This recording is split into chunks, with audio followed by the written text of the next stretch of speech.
नमस्कार, जय भीम. मी अक्षय अशोक साळवे, डॉक्टर बाबासाहेब आंबेडकर कामगार सेना संस्थापक, राष्ट्रीय अध्यक्ष. मागील काही दिवसांपासून आमच्या सोशल वेबसाईटवर कामगारांचे काही प्रश्न कंटिन्यू आम्हाला देत आहेत. कामगार आम्हाला कंटिन्यू प्रश्न विचारत आहेत की सर, जो नवीन कामगार कायदा आहे त्या संदर्भातील आम्हाला काही तरतुदी किंवा त्या विषयासंदर्भात माहिती द्या. त्या अनुषंगाने आम्ही आमच्या कंपनीच्या ठिकाणी जे किमान वेतन किंवा दुसऱ्या काही गोष्टी आहेत त्या आम्हाला मिळण्यासाठी मदत होईल. तर आम्ही त्या संदर्भातील पूर्ण नवीन कामगार कायद्याचा अभ्यास करून त्या संदर्भातील एक व्हिडिओ म्हणजे आपण एक सिरीज तयार करत आहोत. त्या संदर्भातील पूर्ण माहिती आम्ही तुम्हाला देऊ. आता ह्या व्हिडिओमध्ये आपण पूर्णपणे जो सुधारित कामगार कायदा आहे, जो जुना कामगार कायद्यांचे रूपांतरित करून सुधारित कामगार म्हणजेच नवीन कामगार कायदा हा 4 भागात विभाजित केलेला आहे. त्या संदर्भात आपण पूर्ण माहिती घेऊया. तर अनुक्रमे पहिला कामगार कायदा आहे कोड ऑन वेजेस 2019. दूसरा आहे occupational safety health and working conditions code 2020. तिसरा आहे कोड ऑन सोशल सिक्युरिटी 2020. आणि चौथा आणि शेवटचा कामगार कायदा आहे इंडस्ट्रियल रिलेशन्स कोड 2020. तर या 4 भागात पूर्ण कामगार कायदे म्हणजे जास्तीत जास्त कामगार कायदे हे विभाजित केलेले आहेत. या संदर्भातील आपण पूर्ण व्हिडिओ लवकरात लवकर पाहूया.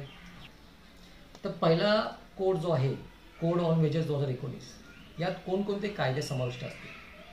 तर या कोड ऑन वेजेस 2019मध्ये किमान वेतन संदर्भातील कायदा, पेमेंट ऑफ वेजेस संदर्भातील कायदा, बोनस संदर्भातील कायदा, सल्लागार मंडळासंदर्भातील माहिती, विवाद जे औद्योगिक विवाद आपण त्याला म्हणतो त्या संदर्भातील तरतुदी, दंड कसा आकारण्यात येईल या संदर्भातील पूर्ण माहिती, तसेच त्यावर कायदेशीर कारवाई कुठल्या प्रकारे करता येईल या संदर्भातील पूर्ण माहिती आपल्याला या कोड ऑन वेजेस 2019मध्ये पाहायला मिळेल. तर आपण या लवकरात लवकर ह्या पूर्ण कोड ऑन वेजेसची माहिती आपल्याला एक नवीन व्हिडिओ बनवून आपण तुम्हाला ही माहिती देऊ. दुसरा विभाग आहे occupational safety health and working conditions code 2020. तर या कोडमध्ये या कामगार कायद्यामध्ये संघटना नोंदणी, कंपन्यांसंदर्भातील नोंदणी, त्याच्या जबाबदाऱ्या, कामगारांचं आरोग्य, सुरक्षा आणि कामाच्या जागा, कल्याणकारी तरतुदी कामगारांसाठी, तसेच कामगारांचे तास, कामगारांचा पगार, त्यांच्या भरपगारी रजा या संदर्भातील माहिती, त्यांचे रजिस्टर मेंटेन करण्यापासून जे इन्स्पेक्शन होतं त्या संदर्भातील माहिती, महिलांच्या नियुक्ती, कंत्राटी आणि स्थलांतरित कामगार संदर्भातील पूर्ण माहिती, दृकश्राव्य कामगार म्हणजेच जे डिजिटल कंटेंट क्रिएट करतात जसे ॲनिमेशन, ग्राफिक्स या संदर्भातील कामगारांना दृकश्राव्य कामगार असे म्हणतात, खाण कामगार, विडी कामगार, बांधकाम क्षेत्रातील सर्व कामगार, कारखान्यात काम करणारे कामगार, प्लांटेशन कामगार, दंड, सामाजिक सुरक्षा निधी कशा प्रकारात मिळवला जातो किंवा कशा प्रकारे देण्यात जातो त्या संदर्भातील तरतुदी आणि अन्य इतर तरतुदी संदर्भात ही माहिती occupational safety health and working conditions code 2020मध्ये आपल्याला पाहायला मिळेल. या संदर्भातील व्हिडिओ आपण लवकरच बनवणार आहोत. त्या संदर्भात आपल्याला पूर्ण माहिती मिळणार आहे. तिसरा विभाग आहे कोड ऑन सोशल सिक्युरिटी 2020.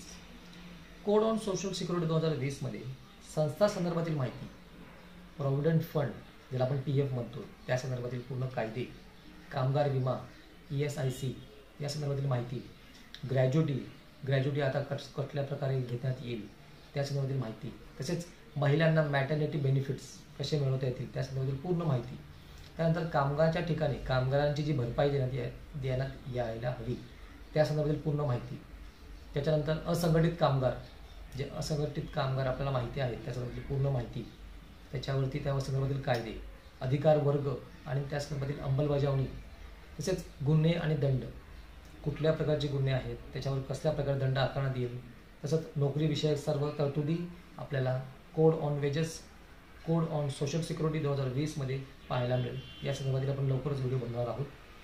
तर चौथा विभाग आहे इंडस्ट्रियल रिलेशन्स कोड 2020.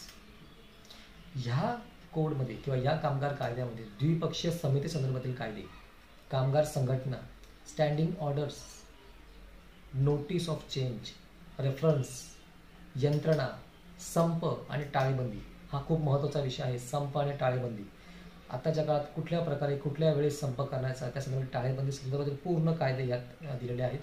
त्याच्या संदर्भात ले ऑफ संदर्भातील कायदे, रिट्रेचमेंट आणि क्लोजर, जर एखाद्या कंपनीला ले ऑफ करायचं असेल, रिट्रेचमेंट किंवा क्लोजर मिळवायचा असेल तर त्या संदर्भातील पूर्ण माहिती किंवा एखाद्या कंपनीने ले ऑफ घेतला असेल किंवा रिट्रेचमेंट केली असेल, क्लोजर मिळत असतील, तर त्याच्यामध्ये पूर्ण माहिती आपल्याला या कायद्यामध्ये मिळेल. तसेच विशेष तरतुदी, कामगारांची रिस्केलिंग फंड या संदर्भातील माहिती तिथे आहे. अनुसूचित कामगार जे असतात त्यातील प्रथा कुठल्या कुठल्या आहेत त्या संदर्भातील पूर्ण माहिती इथे मिळेल.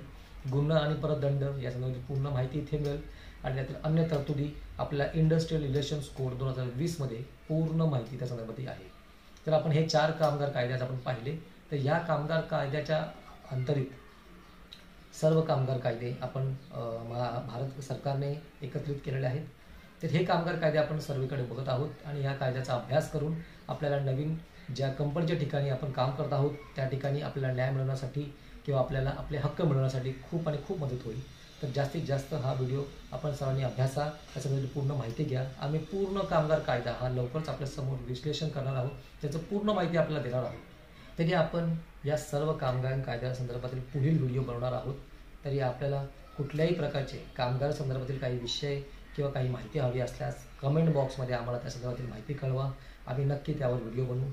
पुढील विषय असा आहे की आपल्या डॉक्टर बाबासाहेब आंबेडकर कामगार सेनेच्या माध्यमातून कोणाला काम करायची इच्छा असल्यास त्यांनी दिलेल्या नंबरवरती आम्हाला संपर्क साधावे. ते आमच्यासोबत राहून मिळून महाराष्ट्रातील कामगारांना न्याय मिळवून देण्यासाठी आमची मदत घेऊ शकतात किंवा आपल्यासोबत काम करून दुसऱ्यांची मदत करू शकतात. पुढील आपल्या कामगार सेनेत जर कोणाला संघटित व्हायचं असेल, सदस्य व्हायचं असेल तर मोफत सदस्य नोंदणीसुद्धा आहे. आपण दिलेल्या खाली लिंकवरती डिस्क्रिप्शन बॉक्समध्ये लिंक दिलेली आहे, त्याच्यातून आपण सदस्य नोंदणी मोफत घेऊ शकता आणि स्वतःचे ID कार्ड डाउनलोड करू शकता. आणि ह्या कामगार कायद्याचा उपयोग करून किंवा माहिती घेऊन आपण आपले हक्क, आपल्या जबाबदाऱ्या मिळवू शकतात. सगळ्यांना धन्यवाद. थँक्यू.